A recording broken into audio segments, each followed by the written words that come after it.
दिवाली पर पटाखे जलाने का मामला जो वो एक बार फिर से बड़ा मुद्दा बनता हुआ नजर आ रहा है। बाबा बागेश्वर ने इस पूरे मामले को लेकर निशाना साधा है। आपको बता दें, वो भड़के हुए नजर आए। उन्होंने कहा कि न्यू ईयर पर जब पटाखे फोड़े जाते हैं तब ये बयानबाजी कहाँ होती है, ईद के मौके पर क्यों लोग जो है वो बयानों से बचते नजर आते हैं।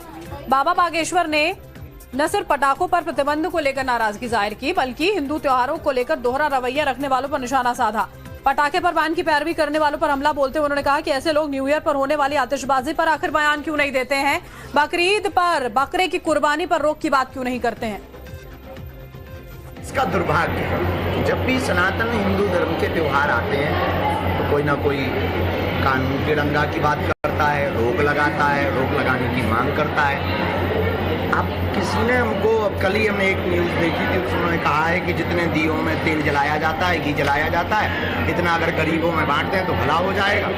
हम उन महाशय महामूर्खानंद को कहना चाहते हैं कि इस देश में बकरीद भी तो होती है, बकरीद बंद करवा दो। उतने रुपया जो लाखों के बकरे काटे जाते हैं, जीव हिंसा भी बचेगी, उन रुपयों को गरीबों में बांट दो। एक साहब ने कहा कि जो है पटाखों से प्रदूषण होता है, 1 जनवरी को इनका ज्ञान पर गायब हो जाता है। हैप्पी न्यू ईयर के नाम से पूरी दुनिया में पटाखे होते हैं, तब प्रदूषण नहीं होता है। लेकिन दिवाली आती है तो प्रदूषण होता है, होली आती है तो पानी खराब होता है, और खून खराबा होता है तब नहीं मानते, तब ये स्टेटमेंट नहीं देते, तब ये मांग नहीं करते, तब ये कानून लाने की बात नहीं करते। ये दो पक्षीय नियम लगाने की जो बातें करते हैं, ऐसे लोगों के ऊपर ही हमें सुतली बम रखवाना है। भैया हम तो दिवाली अच्छे से मनाएंगे, सुतली बम खरीद लिया। और बाबा बागेश्वर का जैसे ये बयान सामने आता है तो मौलाना तौकीर रजा जो है वो भड़के हुए नजर आए। उन्होंने कहा कि दिवाली जो है वो रोशनी का त्योहार है, शोर शराबे धमाके और पटाखों का त्योहार नहीं है। इसी के साथ में उन्होंने ये भी कहा कि शब बारात के वक्त में मुसलमानों ने अब पटाखे जलाना बंद कर दिया है। हिंदू धर्मगुरु जो है उनको भी आगे आना चाहिए और लोगों को ये नसीहत देनी चाहिए कि पटाखे ना फोड़े जाएं, आतिशबाजी ना की जाए। पटाखों के नाम पर करोड़ों रुपए हर साल जलाए जाते हैं। तौकीर रजा ने कहा कि सुप्रीम कोर्ट ने पटाखे जलाने पर बैन लगाया हुआ है।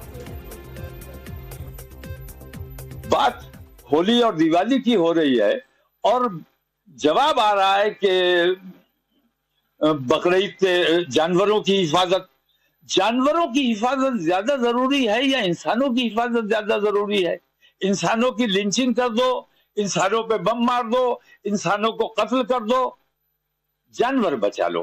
खुशी का इजहार आप दीपोत्सव करके कर सकते हैं, ज्यादा से ज्यादा रोशनी कीजिए, उससे खुशी का इजहार हो जाएगा। तो पैसे में आग लगाना ज्यादा जरूरी है क्या?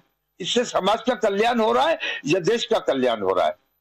तो मैं ये कहता हूं कि ये चारों शंकराचार्य जो है इनको आगे आना चाहिए और हिंदू जो संजीदा धर्म गुरु हैं उन लोगों को इस सिलसिले में वैसे ही काम करना चाहिए जैसे हमारे उलमा ने काम किया था। हमारे यहाँ भी शब बारात के मौके पर बेतहाशा आतिशबाजी छोड़ी जाती थी, लेकिन हमारे उलमा ने इस तरफ संज्ञान लिया, इस तरफ तवज्जो दी और उन्होंने शदीद पाबंदी लगाई।